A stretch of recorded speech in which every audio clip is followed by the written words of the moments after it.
Hi everybody, here's Krystian from TeamworkCast. And I'm Nels Anderson from Terminal 7. And this is Netrunner with TeamworkCast. This is a game from Hiveworld Cologne.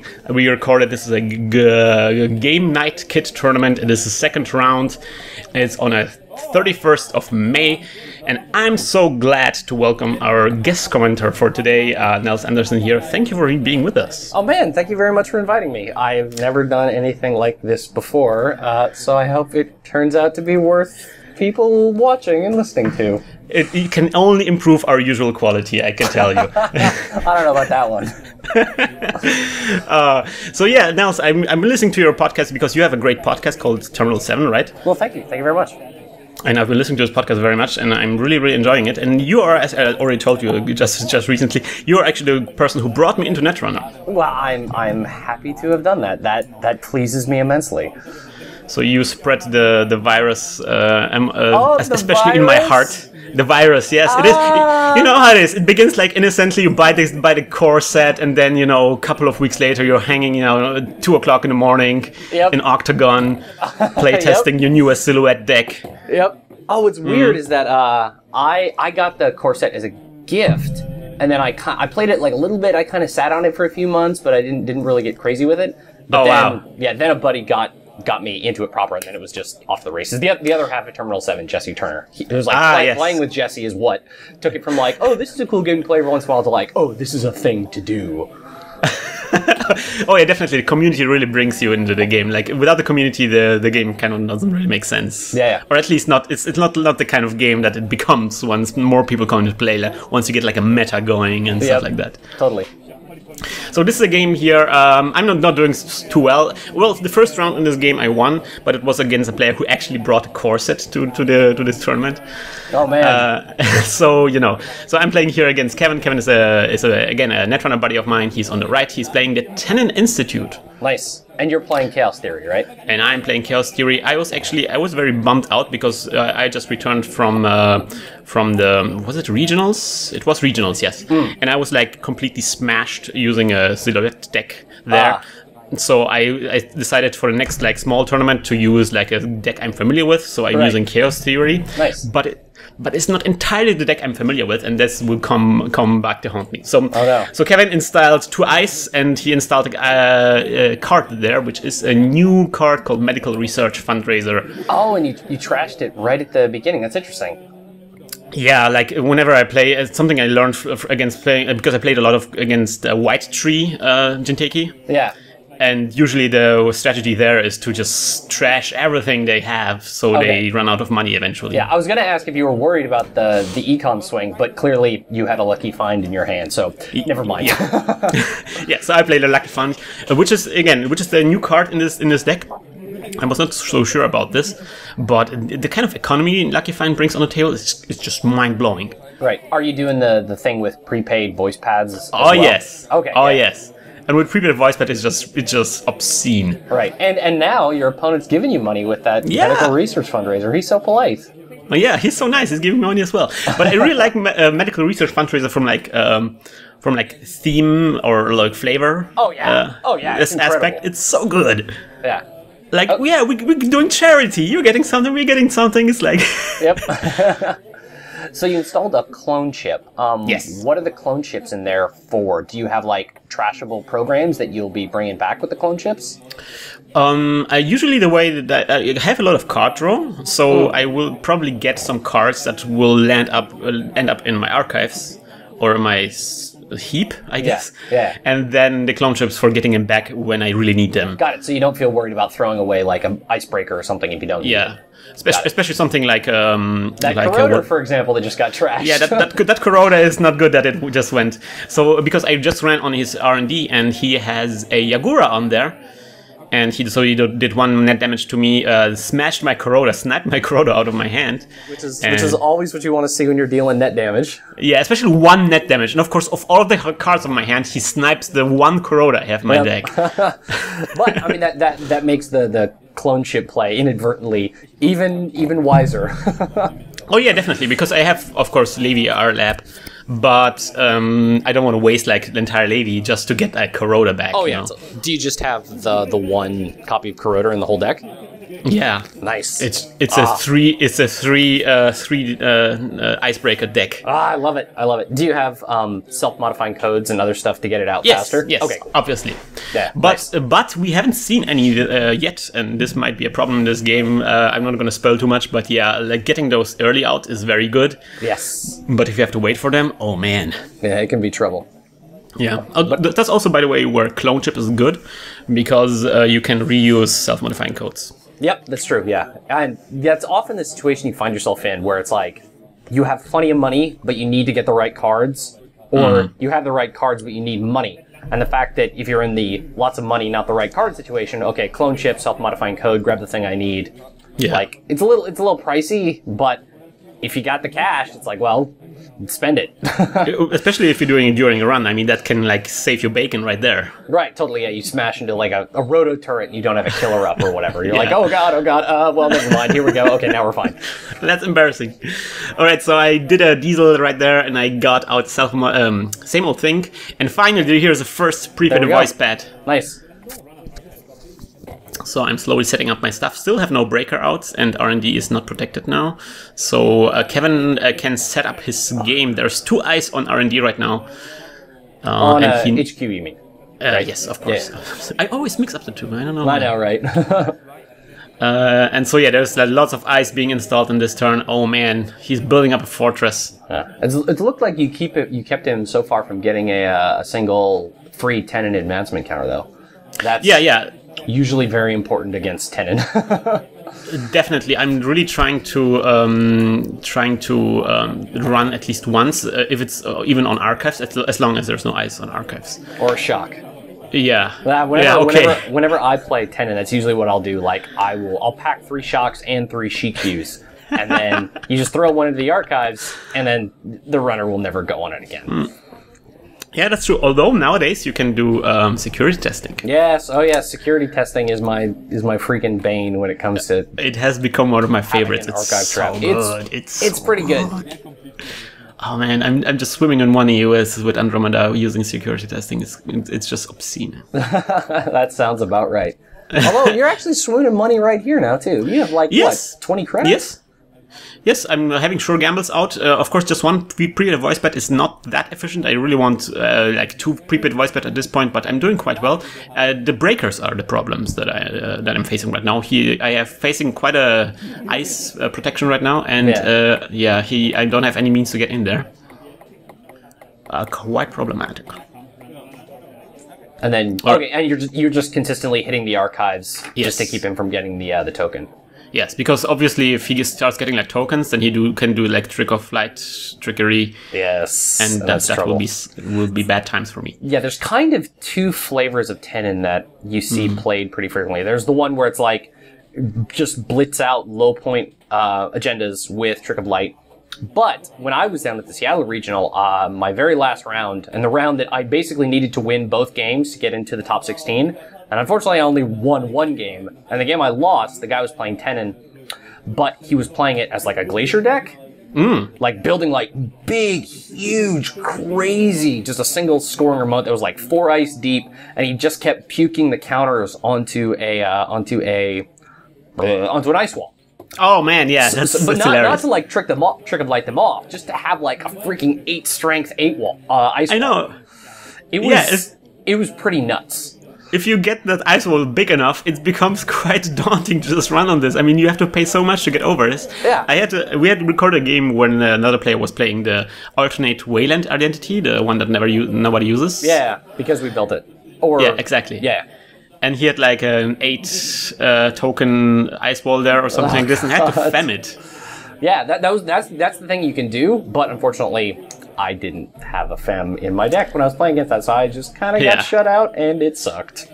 All right, so here we see me dropping like tons of breakers. We have a Garrote, and we have a Gordian Blade. Oh man, you just paid cash for both of them, but you had the money. Nice. Yeah, like that's the idea. There's no trickery of getting them out. I'm really just installing them, with my money. And then, of course, I'm running the new server now. I'm hoping there's no barrier. Oh, there's a Pup there. Ah, Pup. I love Pup so much. Pup is so good. Because all it is it just says, this server costs 2 more credits to run on.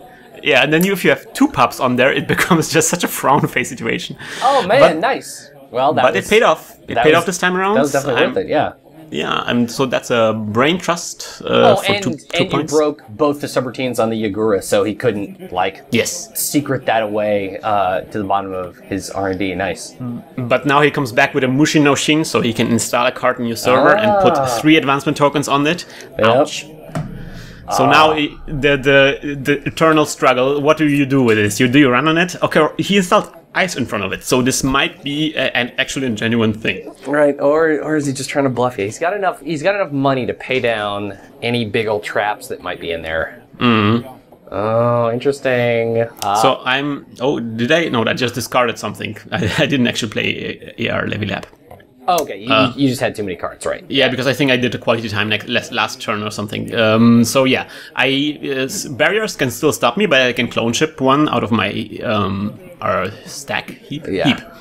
And then so this is just really, I'm really thinking about what I'm going to do right now. Yeah, I mean, if it's worth running on this. Yeah, you've only got 1 credit. Which, like, looking at the board state, I probably would have dropped that Mushin no Shin on an actual agenda, hoping to score it. Like, as long as that ice is too big for you to get, like, to get enough money to actually get in there. Yeah.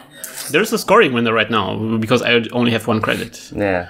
So I'm drawing 3 cards. I'm drawing up cards in case this is actually a Project Junebug, which nobody plays, but everybody respects. Right. I actually really like Junebug. I like it too, but you know, it's actually rare to actually run on one of those. All right, so I'm running on this. Last click. All right, now we see a card that we don't see too often. It's Matrix Analyzer in here. Oh yeah, it totally makes sense in here. Yeah. Oh, and he puts it on there. Oh my god. Oh man. Good. So now this trap got even trappier. Right. And I'm like, oh gosh, what am I going to do now? And you probably don't have 8 cards, do you?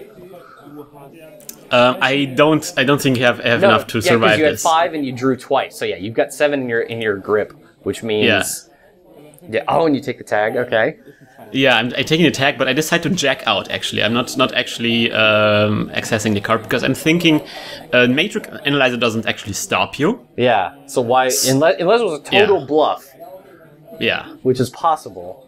This is possible, but you know, if he wanted to install the ice to actually stop me from accessing the agenda, he wouldn't have put a Matrix Analyzer in front of this. Yeah. So I'm thinking this is just like Trick of Light battery source for him right now. Right. Oh yeah, that's good. Yeah, like I guess I haven't played Tennin that way. Like when I went to the Seattle Regional, I did take a Tennin deck, which was, I mean, I didn't have Matrix Analyzer. It might have been it might have been vaguely similar to this. But that's interesting, using Mushin no Shin on like a big ugly trap just to give yourself Trick of Light battery if your opponent is making enough successful runs to keep you from getting any just from your ID. That's cool. I like that. I really love it too. Especially generally, I feel like Tennin Institute slowly maybe becoming like the standard Jinteki, like a generic in Jinteki, because the ability slots so well into like this fast advanced kind of player style, which works almost everywhere. You know, you can always play Trick of Light with Tennin Institute. Yeah. And there's so many ways of benefiting from the tokens. Yeah. Like Tokyo, Neo Tokyo Grid. Yes. Or Ice Walls. Yeah, what I took in my Tennin deck to the Seattle Regional was Thomas Haas. Because you can just keep like dropping your and tokens on him, and you can Trick or Light them off. And if the runner finally ever runs on it, well, you just trash them right before the access, and you get a crap load of money. Or you can set up some ugly ice that you really want the runner to hit, and then like kind of like feint that you only have. It's like, oh, I only have 2 credits, so they'll run. And then you trash Thomas Haas, get a crap load of credits, and like Reza Grimm, and then a Komainu or whatever, and just obliterate their business. I like it a lot. Like almost nobody uses Thomas Haas these days, but he's great. He's like a small but more flexible Grendel refinery. Yeah, totally. Yeah, definitely more flexible in that you never have to worry about him getting run on. As long as you have 1 credit, you can always take it back. All right, so I'm not doing too much in this round. I'm just removing the tag and just letting him play. He, meanwhile, like sets up his huge fortress in R&D now, has 3 eyes on there. This is not looking very well. And now even Archives is protected. And he put a fifth token on that remote, whatever, almost certainly a trap, whatever it is. Yeah, because now it just can't be in the agenda. He would have scored it ages ago right now. Do you have you don't have a Deus Ex in this deck, do you? No, I don't. Okay, yeah. I do have a sharpshooter, I think, which I discarded so I can clone ship it. Yeah, but I mean, you got Garrote, like the only thing you're like, Archer would be the only really, or maybe Grim, maybe. Yeah, maybe Grim. Yeah, not sure. I'm lucky finding up, so I have a little bit more money now. It looks a little bit better now for me. Man, oh gosh. Yeah, the credit swing from Lucky Find is so crazy. It's especially if you have like 3 voice bets up. It's insane. Just 9 credits with 2 clicks. Wow. Oh man. Okay, so the thing he installed, nice. Okay, so yeah, this is a thing that I like to do in Tennin a lot. Where you have those 4 advancement requirement agendas, you put it down naked, and then if your opponent does run on it, you put the advancement counter from your ID on it, 3 more, whoop, and then you can score it all in 1 turn. Yeah, that works quite well, and especially with a medical research fundraiser, because usually, you kind of want it to the runner to score this. Yeah, totally. The first one? That's the thing I love to do. Like, you kind of, I mean, yes, you're giving up 2 points, but otherwise, you're kind of winning either way. Like, either they get the first one so the other ones are easier to score, or you score it and the other ones are easier to score and you have 2 points. Yeah. And so I'm playing indexing now, and he rests the second ice there, and that was the second pup, so we have 2 pups and a Yagura there. Ow, this is a very... 6 credits to get through. Ugh. And I have to get through twice because it's indexing. All right. Oh, man, what a mess. But if it's an agenda, I'm prepared to maybe take the damage from the pup. Yeah, I mean, that is the one thing about Puppy. Like, in your head, you're always like, oh, it always costs 2 credits, but you can just eat the damage. Oh. And I'm showing it as, like, 2 Caprice Nices and the Trick of Light, and, like, no agenda in there. It's like, It's good to know that there are snares in there, though. Because certainly not everybody will run snare in Tennin Institute. Like, in Personal Evolution, snare is almost a guarantee. But aside from that, like, whether snare is around or not is actually, like, quite a question. So seeing one of those means, okay, well, that's a thing I need to be aware of now. It's also an interesting play with Mushin no Shin, because nobody expects a card that has tokens on it to be actually a snare. Right. And so you might be thinking like, okay, they trashed all the Project June bugs or something like this, and then suddenly it's like a snare. Whoa, where did that come from? Yeah. Well, the other thing is, if you have strong tag punishment like Scorched Earth or even closed accounts or something, they can... My mic just fell off. Oh no! That's fine. They can your opponent can always Deus Ex or just drop a crap load of cards or whatever and survive the snare. But if you have strong tag punishment, that snare can still do something, and that's not to be understated in terms of its value. Oh, most definitely. Especially like something like Scorched Earth in a Jinteki deck can also be super deadly. Yeah. Very often I find, not very often, not as often as I would like, but certainly more frequently than against other factions, people will just toss their Plascreeps if they're playing against Jinteki. Yeah, or you might be able to snipe them with net damage, which is also really nice. Yeah, people are also running low on cards when they play against Jinteki, because there's always net damage running around. So they maybe have 4 cards because they just got like hit by something. Yeah, for sure. And then it's so much easier to pull off this play. All right, so Kevin installs 2 cards in the server right now. Oh, one of those. When you did that indexing, you buried the Caprices pretty deep, right? I'm not sure exactly what I did, but I'm expecting this to be a Caprice. Yeah. Maybe he had like his 3rd already on his hand. I saw that there's Caprice in there. I don't think he has Ash influence for Ash for this deck. Yeah, we haven't seen much of his influence, exactly I guess. The only influences around so far is Matrix Analyzer, and that's only like 1, right? In any case, I'm expecting this to be some kind of thing that will keep me out. So I'm expecting this to be actually something that might be an agenda. Right. So I'm getting some more cards. That's basically the idea of my deck, to have like tons of card draw to draw through my entire deck, and it's like almost all of these are events which can be played so quicker with a prepaid voice bet, but there's not many prepaid voice bets out right now. You still just got the one. There's the second one. Yes. Nice. That's good. So now all those econ cards that require money just nuts. Yeah. Sadly, I played so many of them, but yeah, there's another one. Okay, there you go. Yes, that's the other crazy thing. It's like, oh, okay, they only have 1 credit. Well, I know they're not going to play Lucky Find this turn. Oh, actually, they got the prepaid voice pad. Never mind, they're back up to 9 credits. Yeah, the only bad thing is that if you use it with quality time already discharges the prepaid voice pads, and you cannot use it to play the cards you draw with quality time. Yeah. Little annoyance there. Yeah, still pretty good. Yes, it is indeed. All right, so what am I doing here? So he installs the second ice in front of that server he just and then takes 2 credits, spending 1 to install the ice, yeah. But he's not scoring anything, interestingly. Yeah, it's still just, I mean, we're 20 minutes in, it's still just 2-2. Interesting. I mean, maybe he's just waiting, maybe he just hasn't drawn up a Trick of Light yet. Because with 6 freaking tokens on that thing, like, it's scoring time. Or maybe he hasn't actually drawn agenda. Maybe this is actually something else. Maybe he just installed like a Jackson Howard in there and put like an Esage there, and at some point he will do the Jackson Howard exchange Jackson Howard with the agenda. I'm doing a dirty laundry run on his HQ. Oh, interesting. He's thinking about rezzing. He's only got 7 credits, yeah. So if he pays to protect HQ, he might not be able to pay to keep that remote safe. Yeah, and I probably will get through it anyway. Looks like the outermost one was a matrix analyzer, but it looked like this. I might not res it. We don't know. Okay, so no res. No res. Okay, you're in, and you got 5 more credits. Yay!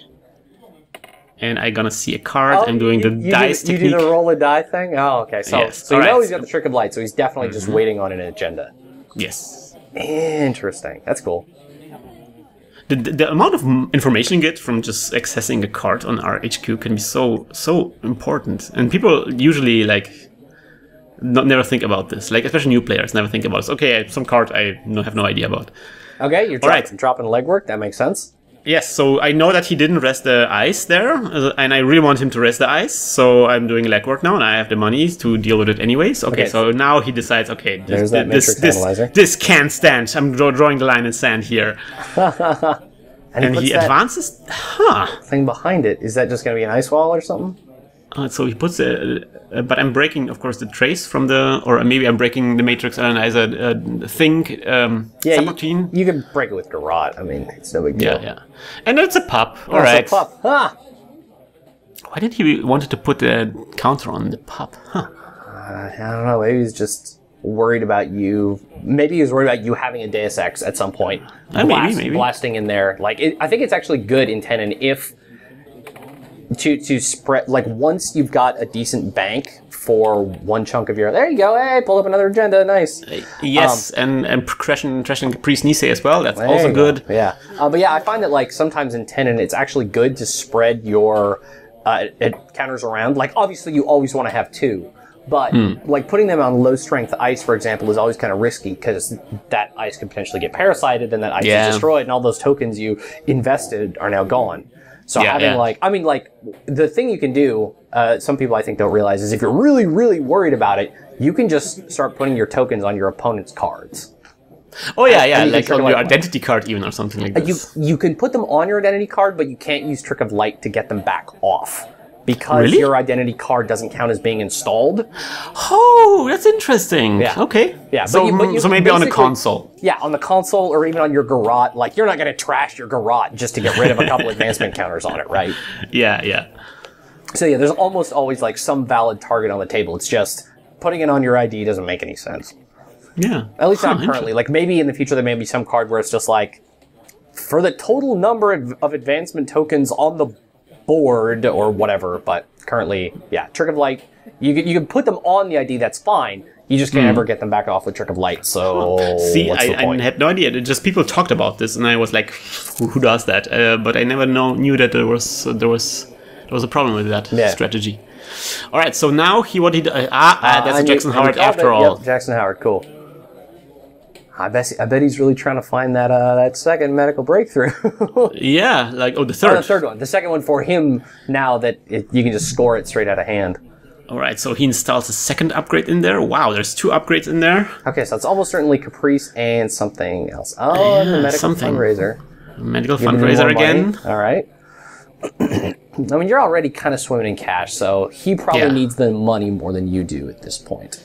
All right, so now I'm using one of my same old things to probably, this will be a levy. No, indexing, another indexing. Oh, interesting. Huh. You got the money. It makes sense. It makes sense. Yeah. It's only 6 credits to get in there. 1, 2, 3, 4. Yeah, 6 credits, I think, 6 credits is still a lot. Like 12 credits to get an agenda. Oh, yeah. But, I mean, when you're at 4 points, right? Like, if you get a really lucky future perfect pull or something, that could be the game. Yeah. Or if you manage to grab that last medical breakthrough before you can score it, well... Oh, that would be great, yes. That would be very nice. But sadly, I don't think I found an agenda there again. Very unlucky with my... two indexing whiffs. Ouch. Usually indexing is like a guarantee for like at least one agenda, but I mean, especially in this where it looks like he's mostly got 2-point agendas. Yeah. Like if someone's doing the crazy Harmony MedTech thing with like all 6-point agendas, it's like, okay. Yeah. Or sorry, all 3-point agendas. Then like, okay, yes, maybe you'll do an indexing and not see any, but in here... 2 indexings and not seeing anything. That is some bum luck right there. Yeah, it's really weird. So I'm doing just a quality time, drawing up a lot of cards. I will probably have to discard a lot, but it doesn't matter. I'm just gonna eat through my deck very quickly. Yeah, and you got a levy and the same old thing. So yeah, no problem. No big deal. I'm gonna have a second wind soon. And you got Katie for other more reliable money as well. It's interesting that you have all the prepaid stuff and Katie Jones. I mean, I guess that's just kind of like backup. This game is going really long econ. Yeah, like it's good to have Katie Jones. I'm actually quite surprised that she came out this late. But it's good to have Katie Jones in there as a kind of like way to ease out the bumps in case I don't draw very well into like economy. Because the burst economy is like it's there, but it's gone very quickly. Right. And Katie kind of like comes in a very regular periodical way back. Right, that's true. Yeah, and I can have them when I need her, especially. That's also the important thing. You know, I need to run now, so I can't like count on some kind of cards I draw. I just need to invest 1 click in getting money and then do my stuff. Totally. And then you're finally, looks like you might be clone chipping that corroder. Yes, getting out the corroder finally at no specific point, because probably there's going to be a levy thing going on, and if I do the levy, then I won't be able to access the corroder anymore. Oh, so right, of course. Yeah, smart. So I'm getting out the corroder out before I do the levy. Or were you thinking about running on that remote, too? Yeah, Kevin installed something in that server. Oh no! There's its third prepaid voice pad. Nice, finally. Yeah, ideally you want to grab that third one before you hit the levy, because that's true. Yeah, so that's why I want to eat through the entire deck. When you're going to see it again, right? Yeah, and that's really makes such a huge difference for the second round when I go through my deck the second time around. I imagine you have two levies. I think this deck started with 2. I don't know if because I like to live dangerous and play only with 1 levy. Just whittle it down to 1. Oh man! I mean, I guess if you have Katie Jones, that's actually not a big deal, because like if you go twice through your whole deck, like at that point you should have Katie for other reliable backup money. Like if the game has even gone on that long. But you know how it is, in a Chaos Theory with just 40 cards, there's just always a cool card you can put instead of the second levy. Yeah, and it's always so disheartening, you draw your first hands and there's a levy on there. And it's like, I don't need you now. I need you like in 10 rounds or so. Yep. All right, so I'm doing the levy after all, and then he already continues, and it is indeed not a agenda, but of just a medical health clinic, mental health clinic. Mental health clinic, and then it looks like he's going to res one of those upgrades, which is... It is a Neo Tokyo City Grid. Nice! Yeah, I have not used the Neo Tokyo Grid yet at all, but... Of course, yeah. It's nice that it's able to give you money, although the tricky bit is, like, where he really wanted it was in that other, like, the crazy Trick of Light trap remote battery, right? Because obviously he can't really put those counters on Jackson Howard. Oh, of course, but you could just put them on the Neo Tokyo Grid because it's 6 to trash, so that's kind of a safe place to park your counters. But on the other hand, it makes that such a juicy target now, because I can cut out his money flow and his token battery there. So definitely not an ideal moment for him to play the City Grid. I think he wished he drew it earlier. Yeah. Oh, but now comes the Trick of Light play. 2 off for that. and it's gonna be 2 trick of lights even. Trick of lights. Oh my god! Wow. Oh, you're sitting on those for a while. 4 reasons. Oh, and okay. it's 4 a Nisei Nisei. Mark II. Okay, nice. That is a sad time. You know what's funny? People start calling it Nisei train. Yes. Yeah. As an Astro train, Yep. like because when you score Nisei, then you can like prevent the runner from accessing the second Nisei next turn. Yeah. And you can like as long as you got a big expensive remote to get through, yeah, it can be really nice. And the other thing is it turns off account siphon or an indexing. oh, that's so good indeed. Yeah, that's really good. All right, so I'm doing a dirty laundry. Where are you doing it? Okay, I'm doing it on the mental health clinic. Oh, okay, that makes sense. Yeah, because you'll get 5 3D trash. Yeah, that's not a bad spend at all. I like because we talked about medical research fundraiser, and mental health clinic is the same theme. Like we're helping the runner a little bit. Yeah, totally. But we're also getting like the better end of this deal. Yep. Well, I guess, and so you ran on it to get the money, but you didn't actually trash it. Yeah, I didn't. Interesting. I mean, yeah, because I'm so low on money, I guess, so I didn't want to spend my money right now. And with as much drawing as you're doing, like having an extra. Oh no, there you go. Okay, now you trash it. How weird that I didn't do it the first time. Or maybe I didn't have the money to trash it the first time, and I waited for the money from the. From the dirty laundry, right? Yeah, of course. Right. So that was a slightly inefficient way of trashing this, but whatever you can do to make the corp make the corp stay poor. Yes. Yeah, totally. Yeah, because he's got a lot of unres ice and only 8 credits, which is not that many. And he has a persistent trick of light hovering there in the middle of the board. That's a cool new play. just as a reminder, it's like, oh, this is here. It'll be coming back, don't you worry. I have 1 more in my deck, I swear. Oh yeah, or maybe so more. Yeah, he's already used 2. Yeah, but he has Jackson Howard. Oh, that's true. That's true. You could always just Jackson. Oh, there you go. You're like, hey, let's put that away now. Yeah, you can always just Jackson him back. Although that's only semi-reliable. Like in my the Tennin I took to Seattle Regionals, I had 1 archive memories and 1 reclamation order, I think. Oh yeah, like having even 1 reclamation order I saw is a very popular play because you often just need 1. You want to have it like maybe late in the game, to get something that you played so many times, maybe even something like a hedge fund or something. Like having 3 hedge funds on hand is just so brutal. Oh yeah, totally. The thing that I like about having 1 reclamation order and 1 archive memories is since reclamation order is a double, whatever you pull back you can only use 1 of. But if you need to score, if you just desperately need to score like a 4 advanced agenda that you already have on the table, you can do Trick of Light, archive memories it back, Trick of Light again, and then plus your just advancement counter from your ID. Hypothetically, you could install a Future Perfect, not advance it at all, and then score it completely the next turn. Wow. Yeah. That's brutal. Yeah, it's nuts. I mean, the risk is that if they run on it, it's got no defenses and it's just going to get stolen.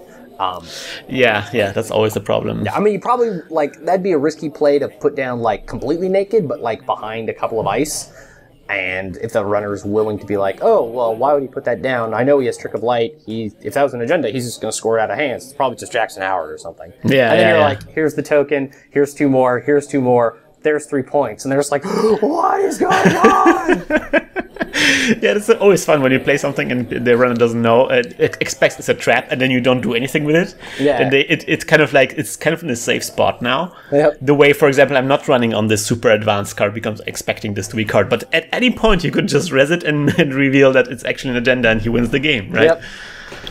Right, so I killed another mental health clinic I just wanted to add, and also drew a lot of cards and discarded a lot of cards. Which ain't no problem for you. Yeah. And then I mean, it's still 4-4. It's not totally bad. Both of you guys are in decent positions. Like you've got your whole rig, and a reasonable amount of money, and you got Katie giving you more cash, and he's got his Trick of Lights. Oh, sorry, his counters for future Trick of Lights, but he's used most of them. Yeah. Interesting. So, but of course, I'm never that's reasonable during a game. I'm like, so guys, Trick of Lights. How many Trick of Lights are in there? Probably 6 more or something like this. You never realize actually that there's the runners. That's why I really like recording those games. You kind of realize you kind of have an ability to step back a little bit and see like the big picture a Yeah, little you more. can kind of do like a little post-mortem at the end. Yeah, that's cool. Yeah. All right, so Drawing more cards, probably looking for some econ, I would guess. econ would be good. Yeah, there we go. More econ. Now, of course, this is really sweet. Yep. Oh, 9 man, credits. Just 9 free credits. God, gross. Oh, I love this. It's stem hack without the brain damage. Yes. Okay, it costs 1 more click than stem hack. And there's a small confusion about how many credits we have. I think I took 1 more or 1 less than I should have. Oh no! Oops. But that's a nice thing that you also kind of can realize when you do the videos how many little things you get wrong. All right, Maker's Eye. Oh man, is he just he's gonna make you pay for it and then kill it with a Nisei token? Oh, he could. He definitely could. Did you drop that specifically to try to flesh out the Nisei? Well, you cannot be like, oh, there's a Nisei token, I'm not going to use those things. Yep, you know, there we go. He has to use it up, and so yeah, I spent all the money, and then he cancels with Nisei. But now the Nisei is gone, so I can do other things now. Yeah, that is not a bad play. The most disheartening is when you Nisei like the run after an indexing, because then the runner went 2 times through the server. Yeah, I know. Ugh. And you know, and the runner knows that there was something good that they were protecting. Yeah. There's a small because actually one of the first times I actually playing against Tennin Institute, especially in real life. Oh yeah, because this was yeah. You said this was what, May 30th or something. Yeah. Yeah, so this was like just after Honor and Profit came out. Yeah, very, very shortly after Honor and Profit came out. I played it, I think, on the Octagon. Oh, okay. Yeah. But not in real life, and so I wasn't exactly sure if it was if he gets a counter when I run. If I have to be successful in order for him not to get the token. Yeah, which makes Caprice Nisei just wonderful. Yeah. Looks like he's fast advancing something else out. Yes, and there's another agenda coming out. Number 6. Oh, Melodic Entanglement for 2 net damage. Ooh. Brutal. Unfortunately, you got so much card draw that's like, it's not actually really a danger of anything. Okay, so we know now that I'm having 2 AR Levy Lab in there. Okay, yep, because there was the other one. And lost the other Levy and a Lucky Find. Oof. That is definitely a bummer. Quality timing and up. There you go. Oh man, yeah. Also, prepaid voice pad making quality time free. Oh, so good. Yeah. There's lots of beautiful synergies in there. Well, that's the thing. Like, I will usually go diesel over quality time just because every time I look at that quality time, I'm like 3 credits, and I know I'm gonna want like 2 of these 5 cards right now. Yeah. It's always just such a hard, but if it's free, you're just like, oh, okay, whatever, I don't care. Yeah, that's true. And also, like, paying the 3 credits often makes you not able to play the cards you draw. Exactly, yeah, that's what it's like, okay, well, if I'm hoping to find some more money, I guess, oh, there you go, nice. Legwork. And now that you've fleshed out that Nisei token, now he cannot do anything about this. Land. Yeah, and running his HQ is costing you, what, 3 credits? Yeah, that's HQ is actually much cheaper than R&D right now, so that's actually a good target for me. Totally. But he always gets the token. I cannot break the ability for him getting token. Yep. Oddly, he puts it on this card he installed in the server right now. So is he trying to set it up for a score next turn? Now, of course, I'm invited to running on this card now. Yeah, totally. All right, so I'm seeing 3 cards, and one of them is a snare. Snare! Oh no! Oof. But you got plenty of cards, right? Yeah, that's no problem. I just did it at quality time, I think. Yeah. Oh right, yeah, you hit the quality time before. Oh yeah, man. Oh, another Lucky Find. Ew. And then also another Maker's Eye. Oh, so he does have a reclamation order. Yeah, it's right there. Not cool. Oh, okay, interesting. So now, alright, you can hit that remote. And also I'm getting a tag, of course. Yes, of course. But Katie doesn't have any money on her, he doesn't have that, he only has, what, 4 credits? Yeah, it's not... Oh, so yeah, I'm removing the token. Anyway. Okay, interesting. Yeah, removing a tag. And I think last click I'm gonna run the remote.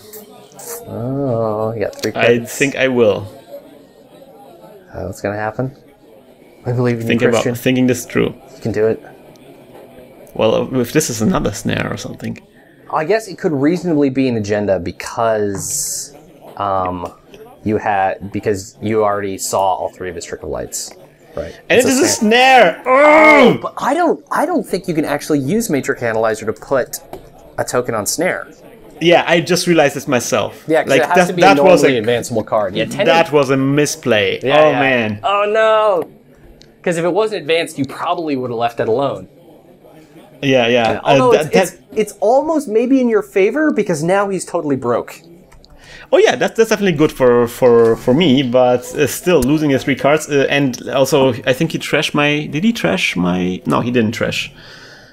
Katie Jones. So no. that's good. Yeah, because he could have taken 2 credits and then trashed Katie, but then he would be broke, and you could hit that remote without having to worry about anything, and he wouldn't be able to pull any more Trick of Light shenanigans. But that's kind of like an interesting side effect from the living card game, like they changed the wording of how you distribute the tokens for those cards that distribute tokens. Like at the beginning, it was always cards that can be advanced, but now they just often drop this so you can put it anywhere. Yeah, I mean, I think it's a deliberate design decision because the cards that can put tokens anywhere are obviously more powerful. Yeah, because you can do things like bluffing on a snare or whatever.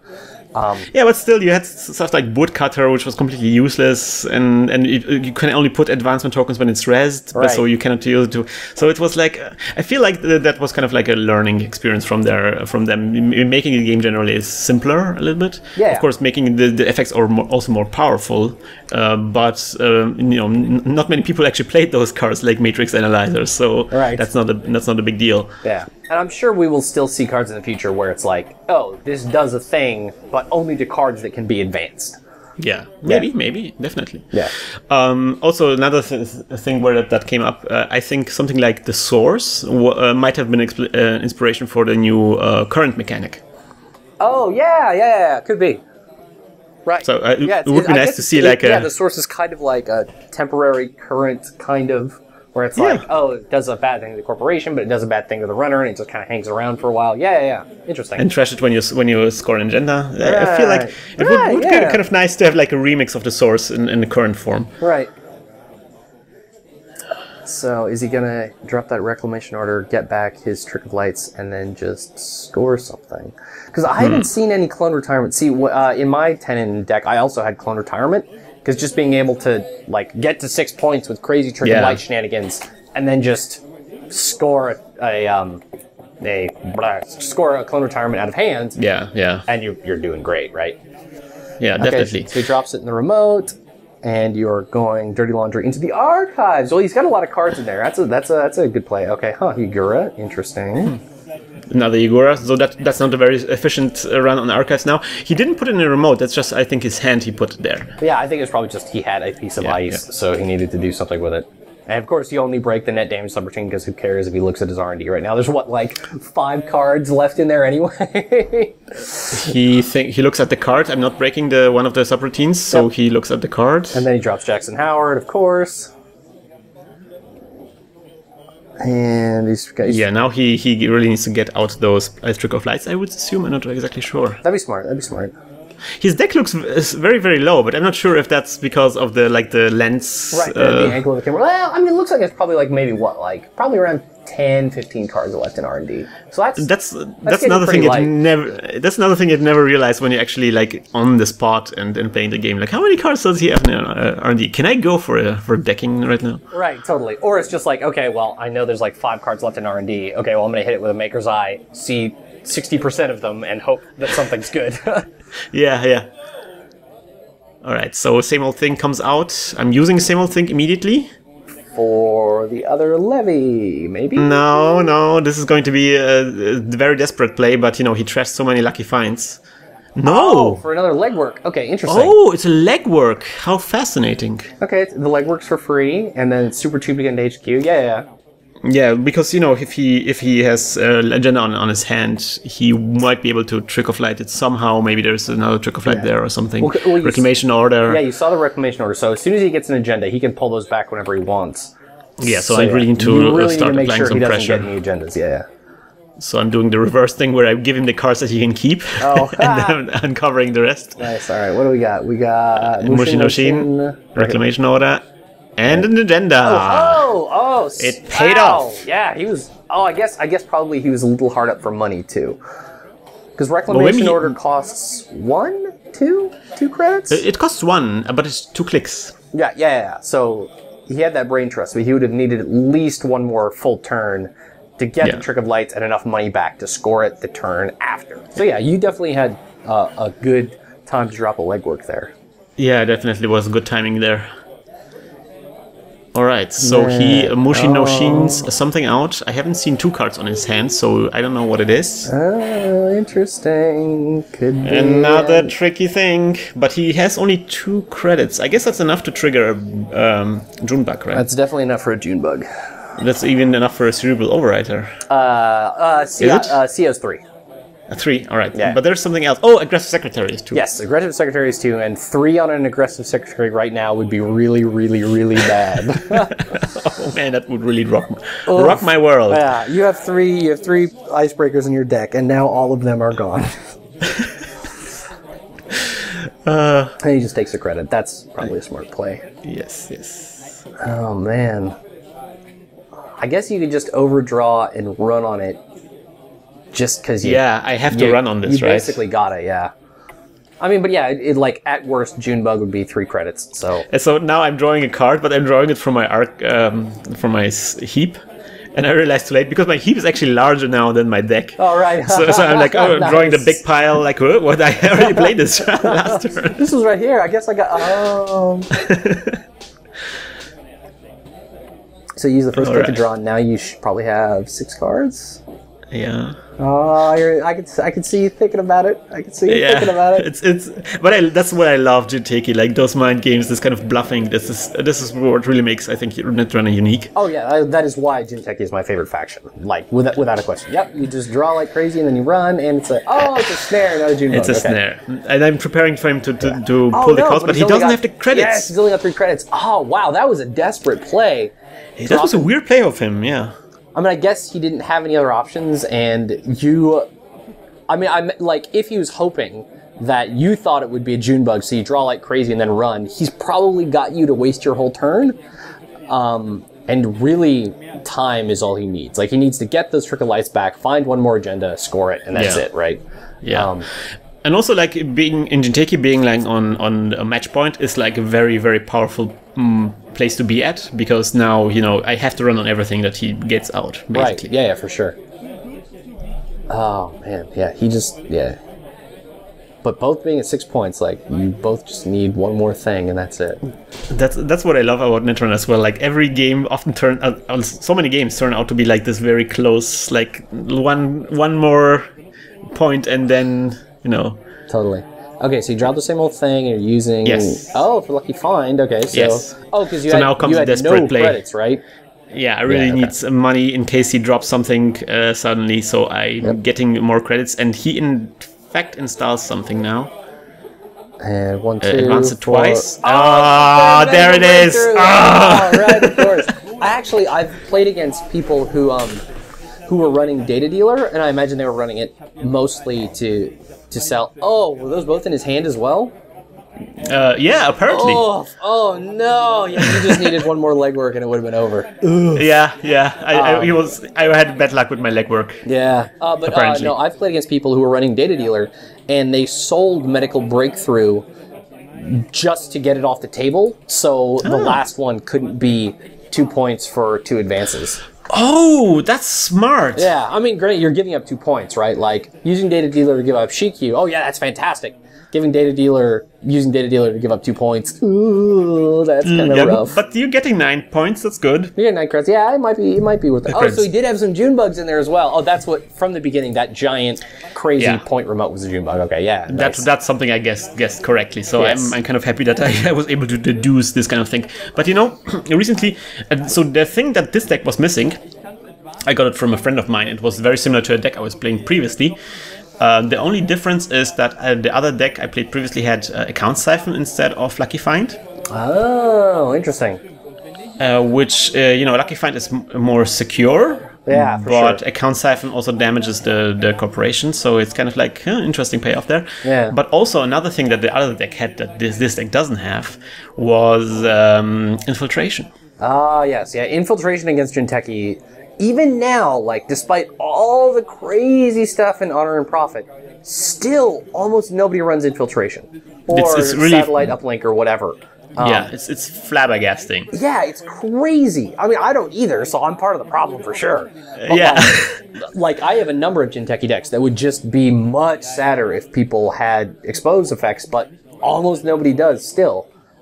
Yeah, I think this comes like from this kind of mentality, you know, like this. Real runners don't expose effects. They just face check everything. Take it like a man. Right, maybe, yeah.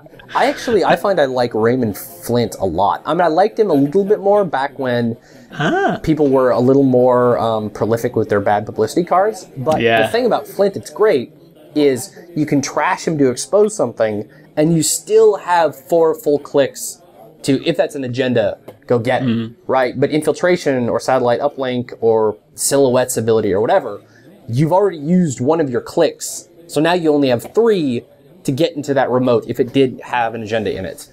Definitely. On the other hand, with a deck like this that has 3 same old things, you can use the same old things to replay infiltration if you really need it. Yep, that's totally true, and that's also very handy. I think it depends on your kind of deck. This deck I think infiltration works very well because it's kind of like, I don't have any tricks to get into the service. I'm just paying, the iron price to get into the service. So with infiltration, I can make me save a lot of money by not running on servers, which I don't have to. Right, run which is very smart. But now, right, so now you're playing Cerebral Imaging, right? Indeed, I am playing Cerebral Imaging, and he is playing a Wizard. Nice. Okay, so you do the classic Cerebral Imaging play, blue level clearance, and install on HQ. Indeed, and he plays a Data Sucker, and he plays an Imp. Oh, and against a naked R&D. Oof. So now you can trash everything, but he decides to do this. Okay, yep, that's probably pretty wise. It was a Bastion that he just trashed. And so this is... It goes again. Yes, it goes again. Oh, and there is an agenda. Oh, no! Oh, Project Vitruvius. So what flavor of CI is this? Is this like the crazy... get all the cards and then win 7 points in 1 turn sort of thing? No, I never played that one. I played Cerebral Imaging in the regionals, which I wasn't very successful with, but that was just, it was fast advanced Cerebral Imaging, very, very benign. Here's me getting a lot of money in 1 turn. Right. There's a hedge fund to do a restructure into an ice install. Yep, that is pretty smart. That's very solid play there. But this one is actually has a trick. I had the idea when after the regionals, and I experimented a little bit with this, and it worked well in casual play. So I thought I'm going to bring it to a tournament. May or may not have been a mistake, but now I'm looking quite well because that's what you want to see as Cerebral Imaging, like those kind of hardcore money cards very early on. 17 credits and both of your centrals iced, and he doesn't have any breakers. Yeah, you're in a pretty good. You're a pretty good way. All right, so he runs on HQ and discovers an Eli. Good old Eli. Yep. Eli on HQ against CI is just the most demoralizing thing in the world because you're like, well, I can spend 2 clicks and I can look at one of 12 cards. Yeah. Oh, well then. Or you can spend 4 credits to look at one of 12 cards. Still, that's a pretty crap calculus. But actually, even though the odds seem so improbable, it's actually not that bad. I mean, I got quite a lot of agenda stolen from my hand as a CI, so you probably should do it anyway. I mean, I'm sure it's one of those things that when you notice it, you're just like, oh yeah, I'm stealing agendas, whatever. But I think it sticks in your mind a lot more all the times when you run on that giant, filthy mitt and you just 4 turns in a row get nothing, and you're just like, ugh, I hate everything. The way you have to think about this, there is a certain chance that each R&D card, for example, is an agenda, right? Oh, and he account siphons me now. So that's the problem with Eli on our HQ. Yes, that is the one bummer. And in Wizard, sometimes you got to worry about it. It's not a sure thing as it is in a criminal deck for sure. But it has become very popular recently. I saw especially this one article by Team Covenant. Yes. That made account siphon very popular with Anarchs. Yes, for sure. So I want to say, there's a certain probability that R&D card that you will see is going to be an agenda, right? Right. And if you're playing against CI and CI hasn't actually scored an agenda, that probability is way higher for a hand card. Yeah, it's probably true. Because, they're accumulating cards and they playing cards which are not agendas. So, the ratio of agendas to not agendas is actually growing as the game progresses, as CI is not scoring agendas. Right, it's very true. Okay, and it looks like you were able to get enough money so that you didn't have to discard anything even after that siphon. That's pretty good. So, yeah, that's nice. Like, at some point, you have so much money that even the account siphon doesn't hurt you. It just, fizzles out. It's like, whatever. I have 17 money, now I have 12. Woo! Right. Yeah, the only bummer is that now the runner has 10 credits as well. And if they're able to turn that into something ugly, well, that's they also have 2 tags. And having Eli there, of course, forces him to kind of float the tags anyway. Yeah. If I only had tag punishment. I know. I mean, the only bummer is it's the 2 really bad pieces of tag punishment are Scorched Earth and Closed Accounts, right? And Scorched, the influence is so high, and it's nullified by Plascrete. It's like, speak of the devil. Yeah, there we have Plascrete. We also have Data Leak Reversal. Yes, so he wants to have his tags. Yeah, which might be kind of a bummer. I mean, granted, he's tagged, so you can just blow that thing up, no big deal. You got so much money, it's not really an issue anyway. I've been decked with a CI deck on camera before. Oh no, really? Yes, it was hilarious. Was it because of DLR or was it because of a vamp? No, it was just good old noise and me having no ice at the beginning of the game. Oh no! Oof. It was a sad affair, but it was also quite hilarious. You should watch it. I might have to check that out. Alright, so I installed something in the server and protect it with an ice. And a remote, and he doesn't have any breakers. He has 7 credits, which is some, not a ton. Yeah. The question is, was he packing in his hand what you were looking for? He forgot a data sucker token, which he now sure, that's replaces, which I'm completely fine with. I mean, it's why not?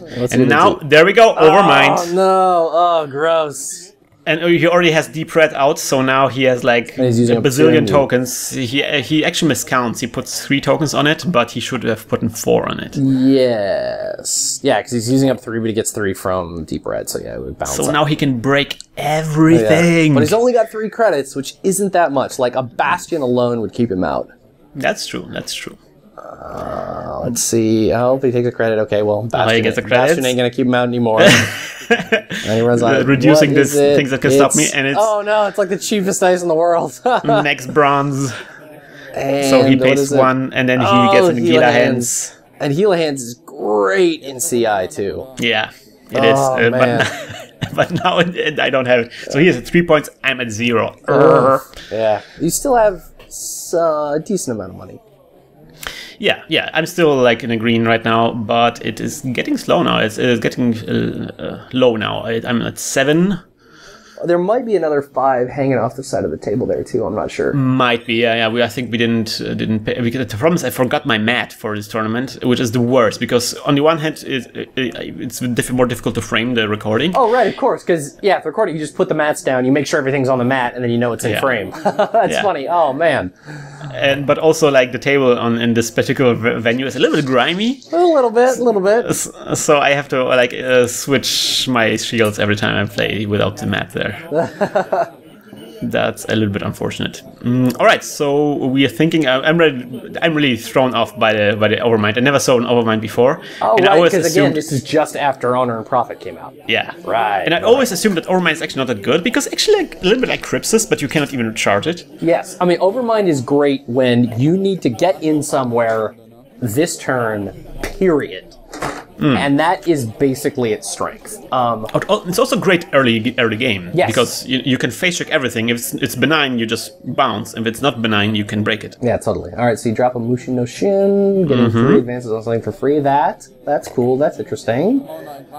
And I imagine the last click is going to be to drop some ice on it. Yeah, okay. So he's got 4 credits. Oh, so are you worried he's going to come in with the Overmind, though? Well, he can get into an Overmind, probably, right? Yeah. I mean, so I'm thinking that he's thinking the same. Oh my god! Nope, he just uses the siphon for that. Oh, all right. Gross. Okay, yeah, so you did have a 5 hanging off the side of the table, so that's not too devastating. All right, sweet. I'm still at 7. Yep. So then, and now he's guaranteed to be able to get in with that Overmind. He is. And he's So got also, Data Sucker and Overmind is kind of like a mean combo. Oh yeah, ugh. And he's got 1 click left. But he run? He knows that I know that he will be able to get in there. Right. So maybe he thinks it's a trap. Is just to hit DLR. Huh. Which he haven't used until now, which is also weird. Right. Which is great because that was a great bluff. Oh my god! It's amazing. Wow!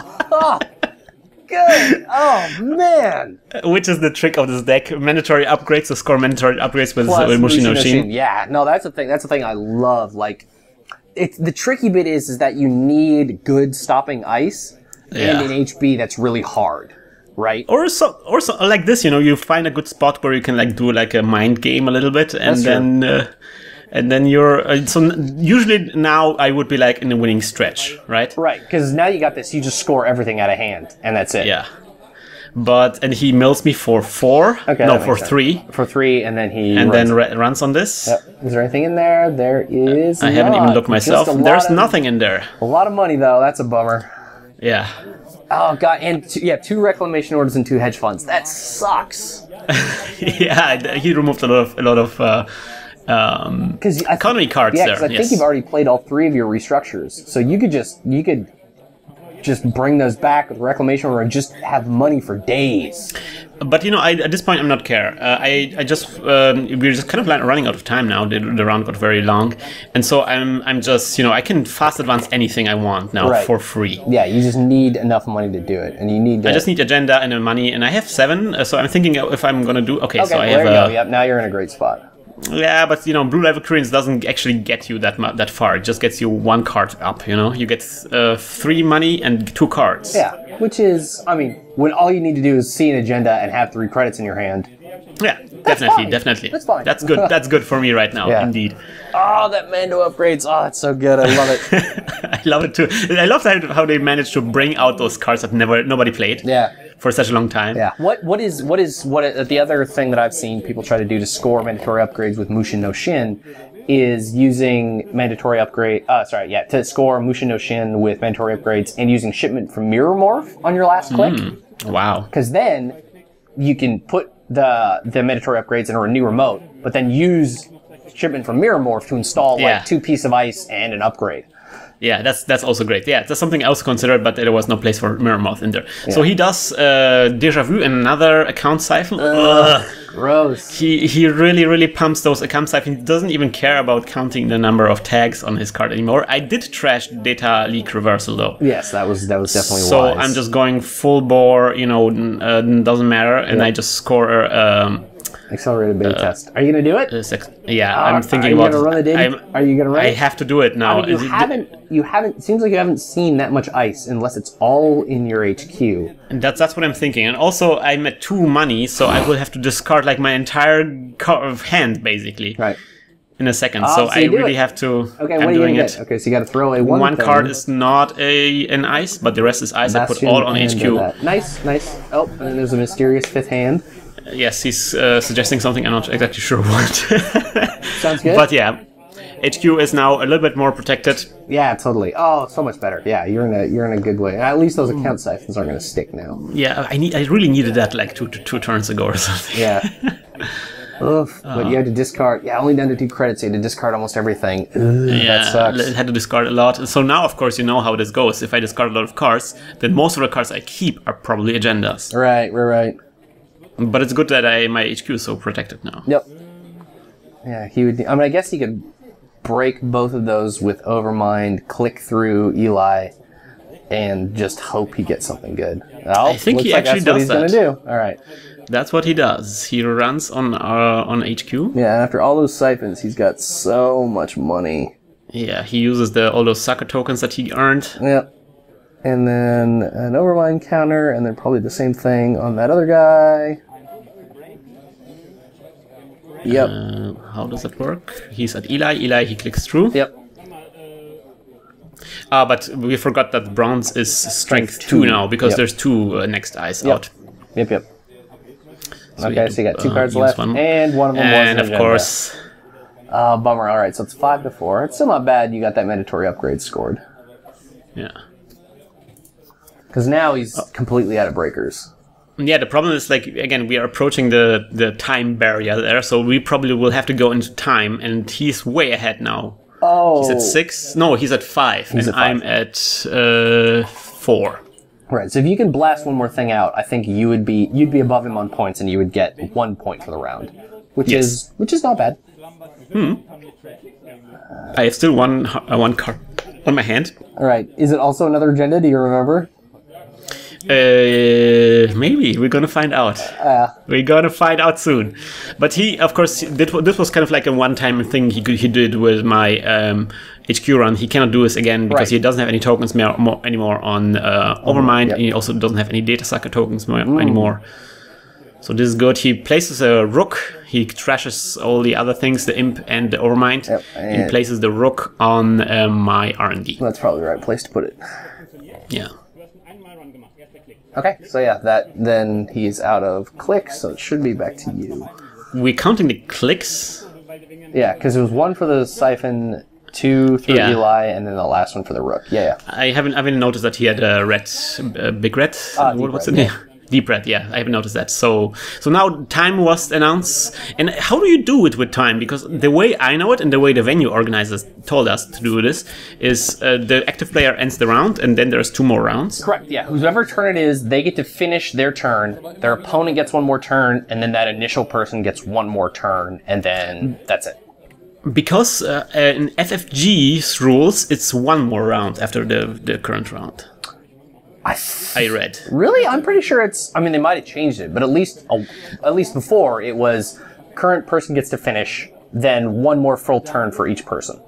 Yeah, so that's definitely how we play this out now. Okay. And I will have to figure this out because there's so much confusion about this every time. All right. And so he has like his last turn right now. He runs checks on the archives. Nothing. That's pretty smart. Smart decision there. There was a lot of discarding going on afterwards. He runs on R&D. They got another chance. Yep, you're not gonna res. Just and Victor. He had no res. It was a Victor. Oh, and he threw away that imp, so you can't even trash it and see what's underneath. Yeah. I think was the imp empty. I'm not. Yeah, the imp actually might have been empty. I don't know. I forgot. He might have actually sacrificed it. So he has 2 clicks left. Deja vu, he can get out 1 more thing. What's it gonna be? Yeah. Like a siphon ain't gonna matter at this point. I mean, I guess it could. He can't siphon anymore. Oh yeah, he can't even get in there anyway. So he's thinking about what to do now. Yeah, I don't know what he would. Because if time has been called, it's like, I think he's got nothing. Yeah, I think he could have deja vu'd like the Overmind to make actually a run on our HQ. Oh, right, because his first click was to hit R&D. Right. But he already wasted 2 clicks, so he just takes the deja vu back and just draws 2 cards, and that's it. And now it's my turn. If I score an agenda, I win the game. Yes. Or rather, you will get 1 point from the match. Yes. Well, I get... Yes, exactly. So I will end the game above him in points-wise. But now he wins the game if I don't score an agenda. So the question is if I have an agenda on my hand. Right. Oh, man, crazy. And I'm thinking this through because this is very difficult for me right now. Oh, yeah, because but you know the next card is not an agenda because he looked at it. Yes. Oh, bummer. Yeah, there's probably not anything you can do either. Yeah, so I'm doing a mandatory draw. Oh, no, that sucks. I mean, there's not even like anything. So I'm scoring an agenda, but it is oh no! So, it is a 1-point agenda. So now you guys tie and nobody gets any points. Oh no! You guys split the points, right? You split the points 1-1. Oh. We both get the 1 point. But it was hilarious. I mean, that was a good play. It was, but it was hilarious because you ran on my HQ and I had this agenda and the 2-point agenda. If he had gotten the other agenda, then I would have won. It was really just one of those games where it was really literally up to 50-50% chance of who wins the game. Ah, crazy. Yeah, that was very spectacular. Usually we don't show games that go into time because it's a little bit disappointing always. But I think in this case we can make an exception because I thought that was a very nice close ending. Yeah, no, that was cool. Bring literally on the last turn, bring it back to Matt to even points. That was good. I like that. Yeah. We both enjoyed those games a lot. Although again, I didn't do so well in this tournament, and actually won't show any games in this tournament anymore because I think the next following rounds the players didn't want to record the match, which is obviously an understandable thing. You don't want to expose yourself to internet fame immediately, especially if it's one of your early games. Yeah, for sure. And it's even just and some people might just not want like the cognitive overhead of having to be like, well, now I got to think about doing well because I'm on camera. It's like if you just want to play, you just want to play. Yeah, definitely. Also, if you don't know this guy and he's like with a camera here, I don't know what he's going to do with the camera, or with the footage, if he's going to make you laugh at me or something, I don't know, Right. So what did you think about the games, Nels? Interesting. They were very cool. I mean, especially considering this happened like right after Unearned Profit, so there was a bunch of new stuff in there for everybody. Yeah, that's cool. We are playing a lot with those new cards, and there's a lot of surprises for me, especially in there. Right. We hope you guys also enjoyed this game. So, Nels, you have an excellent podcast. Where can people check out your stuff? People can check it out at idlethumbs.net/terminal7. That is where the website, and then we have some like subforums on the Idle Thumbs forums, and the RSS feed, and the iTunes link, and blah blah blah blah blah. Everything is right there. idlethumbs.net/terminal7. Yes, definitely one of my favorite podcasts, and again, something that actually brought me into Netrunner. Thank you so much. I'm listening to you guys every time, so I hope you will bring out an episode soon, because my podcast iPod thing is empty. I need more material. Yes, we're just waiting for Upstock. That is going to be our next episode, is talking about Upstock. So as soon as that comes out, we're going to talk about it. I'm very, very, very much looking forward to it. So thank you for being with us this time around. And Nels, are you familiar with the movie Hackers? Oh, yes. Oh, of course I am. Do you know the slogan that they shout in the movie? Hack the planet? Hack the planet! Hack the planet! Shit on me.